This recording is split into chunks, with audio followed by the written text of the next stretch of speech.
Vous avez sûrement vu passer la pétition demandant au parti au pouvoir en Mauritanie de supprimer la candidature de Ould Menguette. Le 9 avril 2023, la composition des listes nationales ou législatives du 13 mai 2023 du parti INSAF, le parti au pouvoir en Mauritanie, est sortie dans la presse. La liste nationale du parti au pouvoir est dirigée par Mohamed Ould Menguette, ancien haut gradé militaire, un des partisans les plus zélés des massacres extrajudiciaires au sein de l'armée entre 1987 et 1991. Il est impliqué dans les massacres de militaires, l'épuration la plus sanglante des Noirs dans l'armée mauritanienne. Le système raciste mauritanien dans des camps dignes de ceux de l'Allemagne nazie, de Jreida, Inal ou encore Fderi, entre autres, avait torturé et exécuté sommairement plusieurs militaires noirs. Mohamed Ould Menguette est connu comme étant un des tortionnaires qui s'est fait remarquer par sa cruauté. Plusieurs militaires l'accusent de torture et de disparition forcée, notamment dans les décès du lieutenant Abdoulaye Tambadou. Et c'est cette personne qui a été choisie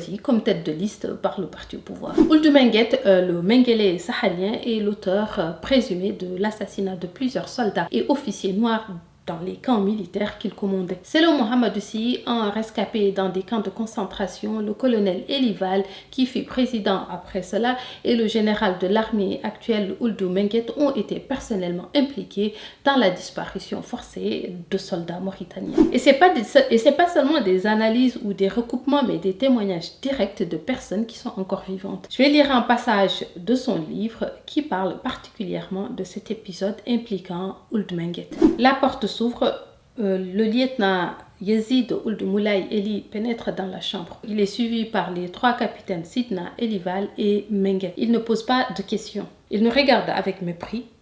Après une brève discussion, le capitaine Menguette nous dit qu'ils prennent Abdoulaye Tambadou avec eux. Nous, les prisonniers, tout pile en place par la fente de la porte, de le voir être amené. Je vois le capitaine Sidna, le chargement d'une Kalachnikov et en plaçant le fusil par le siège du côté passager. Mon cœur commence à battre plus vite, mais je donne un coup à la mauvaise pensée de ma tête. L'ensemble du groupe d'officiers pénètre dans le véhicule. Quelques minutes plus tard, le petit avion vole au-dessus de la base et disparaît. Le jour était de 6 décembre 1990. Le corps d'Abdoulaye Tambadou et celle de centaines d'autres n'ont jamais été retrouvés. Fin de citation. Et cela, c'est seulement dans un seul camp. Il y en avait plusieurs à travers le pays. Même le président actuel était dans le même système, ce qui explique que cela ne lui pose aucun problème d'avoir un génocidaire présumé sur la liste nationale de son parti. Voilà ce qui se passe en Mauritanie, un pays où on peut emprisonner une femme pour adultère, mais on laisse des assassins diriger un pays.